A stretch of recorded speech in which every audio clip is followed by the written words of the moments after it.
மில்கா சிங் இந்தியாவோட பெரிய அத்லீட் ஆகிறதுக்கு முன்னாடி ரொம்பவே கஷ்டப்பட்டு இருந்திருப்பாரு. சின்ன வயசுல இந்தியா, பாகிஸ்தான் பிரியும் போது அவங்க கிராமத்துல அவங்க அப்பா, அம்மாவ கலவரத்துல இறந்துட்டு கேம்ப்ல தான் வந்து தங்கியிருப்பாரு. சாப்பாட்டுக்கு ரொம்ப கஷ்டமா இருந்திருக்கும். கேம்ப்ல இருந்த அவங்க அக்கா தான் வந்து மில்கா சிங்க கூட்டு போறாங்க. ஆனா அவங்க மாமாவுக்கு சுத்தமாவே பிடிக்கவே இல்ல இவன. அவங்க அக்காவ போட்டு கேம்ப்ல வந்து ரொம்பவே கொடுமைப்படுத்திட்டு இருப்பாரு. ஒரு நாள் டென்ஷன் ஆகி அவங்க மாமாவே அடிச்சிடுறாரு. வேற வழியே இல்லாம அங்க இருக்கிற பசங்க கூடலாம் சேர்ந்து ரயில்ல ஏறி கறி திருட ஆரம்பிச்சிடுறாரு. மில்கா சிங் அந்த சைட்டோ இப்போ கிராமமா மாறிடுது. அந்த இடத்துல சைக்கிள்ல போயிட்டு இருக்கும்போது ஒரு பொண்ண இடிச்சிட்டாரு. அந்த பொண்ண பார்த்தோனே ரொம்ப புடிச்சிருது. அந்த பொண்ணு தினமும் தண்ணி பிடிக்க வரான்னு தெரிஞ்சுக்கிட்டு, முன்னாடியே தண்ணி எல்லாம் புடிச்சு அந்த பொண்ணுக்காக வெயிட் பண்ணிட்டு குடுக்க ஆரம்பிச்சிடுறாரு. ஒரு டைம்ல இவனுக்குள்ள அது லவ்வாவும் மாறுது. எப்படியாவது இந்த பொண்ண இம்ப்ரெஸ் பண்ணணும்னு சொல்லிட்டு வாழ்க்கைய மாத்தணும்னு நினைக்கிறாரு. திருடுறதெல்லாம் விட்டுட்டு இப்போ வந்து நெய்யெல்லாம் ரெடி பண்ணி சைக்கிள் எடுத்துட்டு போயிட்டு இருக்காரு. போலீஸ் வழிய மறிச்சு திருடி தானே எடுத்துட்டு வரேன்னா, நான் உழைச்சு எடுத்துட்டு வந்தேன்னு சொல்றாரு. எனக்கு ஒரு டப்பா குடுத்துட்டு வா, அப்பதான் உள்ள விடுவேன்னு சொன்ன உடனே, இத நான் உழைச்சதுன்னு அதே இடத்துல 2 நெய் டப்பாவையும் ஃபுல்லா குடிச்சிட்டு புஷ்அப்பையும் எடுத்து, இந்தா இந்த டப்பா மட்டும் நீ வச்சுக்கோன்னு போலீஸ் கிட்ட குடுத்துட்டு வந்துறாரு. ஊர்ல இருக்க எல்லாம் தூக்கி கொண்டாடும்போது, ஊர்ல இருக்க லேடீஸ்லாம் சொல்லிடுறாங்க, இவன்லாம் சரியான திருடன், இவன போய் கொண்டாடிட்டு இருக்காங்களேன்னு.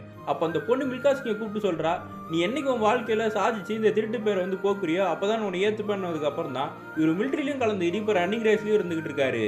மில்கா சிங் இவ்வளோ நாள் வெறும் கால்லேயே ஓடிட்டு இருந்தவருக்கு அவங்க கோச்சோ புதுசாக ஒரு ஷூ ஒன்று வாங்கி தராரு. அந்த ஷூவில் அவரால் ஓடவே முடியல. அது ரொம்பவே கஷ்டமாக இருக்குது. இதை பார்த்த இந்தியன் கோச்சு, நீ ஆள் நல்லா தான் ஓடுற, ஷூவில் தான் கஷ்டப்பட்டுட்டு இருக்க, அவனுக்கு ட்ரைனிங் கொடுக்குறேன்னு சொல்லி அவர் சில அட்வைஸ்லாம் கொடுக்குறாரு. அதுக்கப்புறம் மில்கா சிங் நல்லா பிடிச்சிக்கிட்டு ஷூவை வச்சு பயங்கரமாக ஓட ஆரம்பிக்கிறாரு.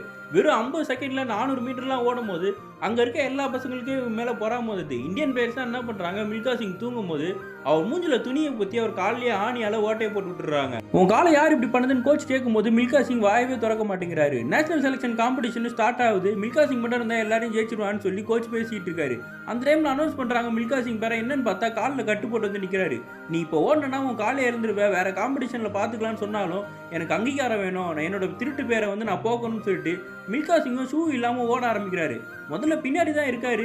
ஒரு டைம்ல வழியிலே கத்திக்கிட்டு எல்லாரையும் முந்திக்கிட்டு ஓடுறாரு. அவர் காலில் இருக்க கட்டு எல்லாமே பிரிய ஆரம்பிக்குது. ரத்தம் கொட்ட கொட்ட முதல்ல வந்து ஜெயிச்சு கீழேயும் விழுறாரு. நீ ஜெயிச்சிட்டான்னு கோச் சொல்லும் போது இந்தியன் கோச் வந்து சொல்றாரு, இவன் ஜெயிக்க மட்டும் இல்லை நேஷனல் ரெக்கார்டே உடச்சிட்டான்னு சொல்லி.